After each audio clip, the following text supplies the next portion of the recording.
Have you noticed this? Some people seem to win negotiations without knowing any tactics. A friend buying a car, he knows nothing about prices, yet walks away with a better deal.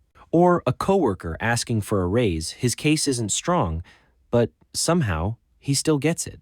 Meanwhile, others study books, memorize clever lines, even master magic scripts.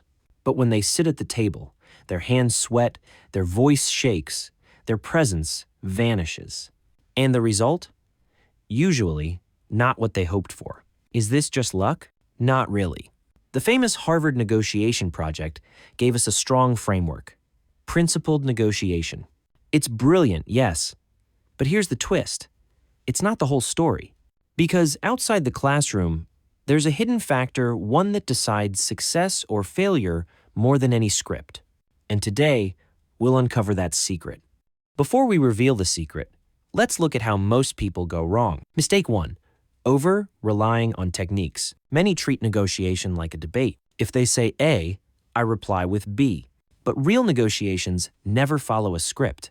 You may deliver the perfect line, and the other side just smiles or ignores it. Now you're off balance. Mistake 2.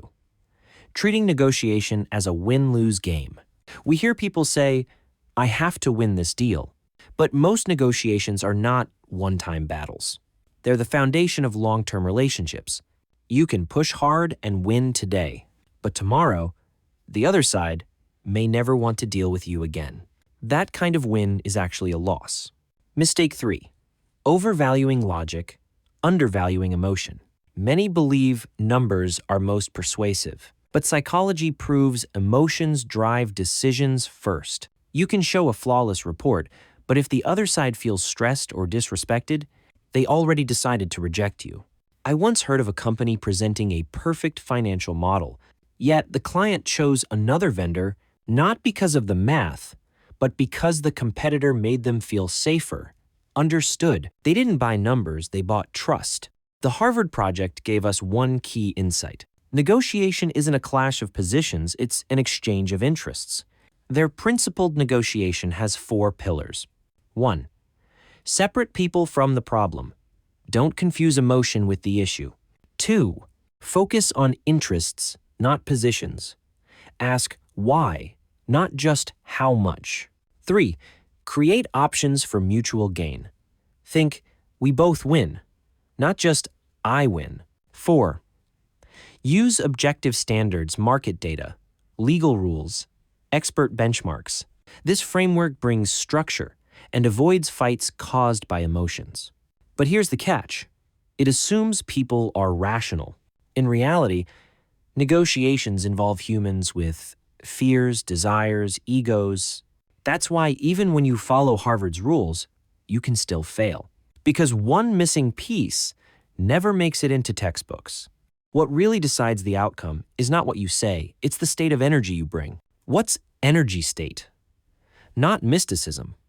It's the mix of your emotions, confidence, body language, tone of voice, and self-belief. Research shows over 70% of communication is nonverbal. Your eyes, posture, voice speak louder than words. Picture 2 people asking for a raise. One trembles, avoids eye contact, recites perfect lines, but looks insecure. The other speaks calmly, steady gaze, natural presence, truly believing he deserves it. Who will the boss trust? Think of shopping. A timid salesperson makes you doubt even if their advice is right. A confident one? You trust them instantly. That's energy state. It's not manipulation, it's creating subconscious trust. Harvard doesn't teach it. No formula, no data. But in real life, it's often more decisive than technique. So how do you master it? 3 essentials. First, self-positioning. If deep down you think I'm not worth it, it leaks out. But if you believe I deserve this, that belief radiates naturally. Second, emotional control. The other side may push, provoke, pressure you.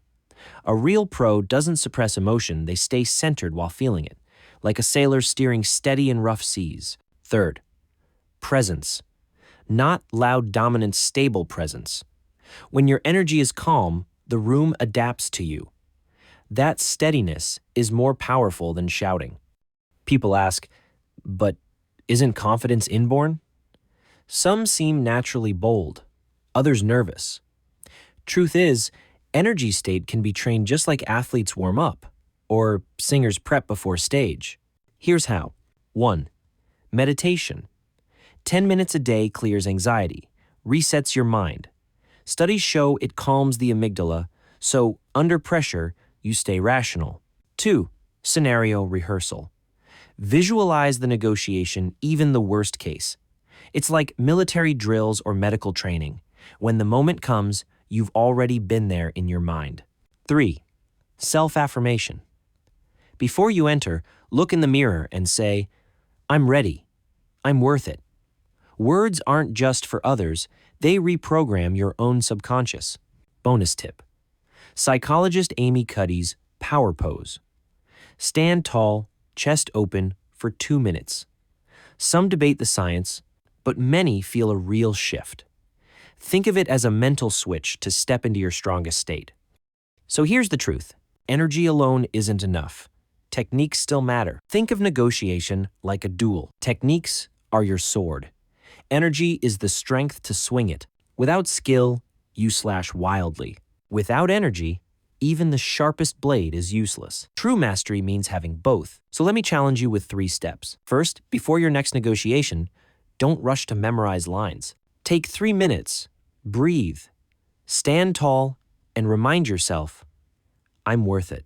Second, combine energy with the Harvard framework. Bring your facts and structure, but lead with calm, steady presence. Third, practice daily, in small conversations, because everyday life is your best training ground. And here's the final thought I'll leave you with. Real negotiation doesn't start with convincing others. It starts with convincing yourself. When your energy is steady, when your belief is firm, and your skills align, you've already won half the battle.